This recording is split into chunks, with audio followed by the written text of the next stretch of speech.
हरतालिका तीज का व्रत भाद्रपद महीने के शुक्ल पक्ष की तृतीया को रखा जाता है। साल 2024 में ये त्योहार 6 सितंबर को है। इस दिन शिव जी ने देवी पार्वती को पत्नी के रूप में स्वीकारा था। हरतालिका 2 शब्दों से बना है, हरित और तालिका। हरित का अर्थ है हरण करना और तालिका अर्थात सखी। ये पर्व भाद्रपद की शुक्ल तृतीया को मनाया जाता है, जिस कारण इसे तीज कहते हैं। इस व्रत को हरितालिका इसलिए कहा जाता है क्योंकि पार्वती की सखी मित्र उन्हें पिता के घर से हरण कर जंगल में ले गई थी। यानी वो दिन जब सुहाग की लंबी उम्र के लिए की जाती है पूजा।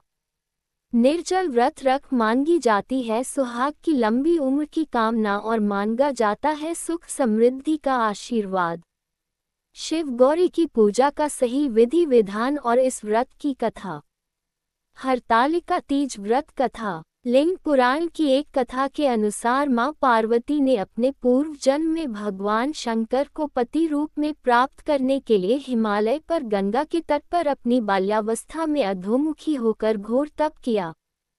इस दौरान उन्होंने अन्न का सेवन नहीं किया। कई वर्षों तक उन्होंने केवल हवा पीकर ही व्यतीत किया। माता पार्वती की यह स्थिति देखकर उनके पिता अत्यंत दुखी थे।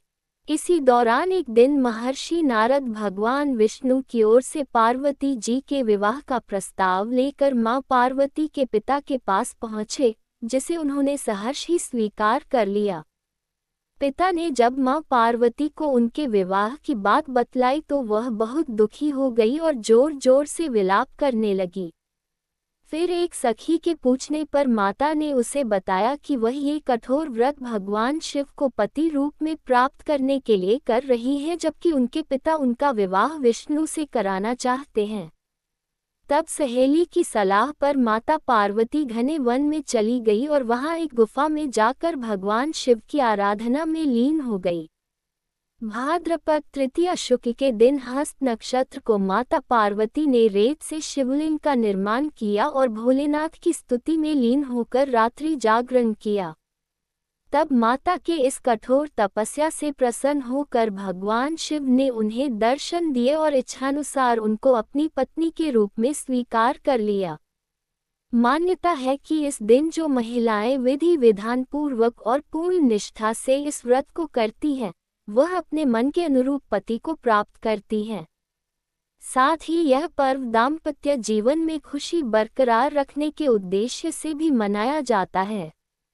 उत्तर भारत के कई राज्यों में इस दिन मेहंदी लगाने और झूला झूलने की प्रथा है।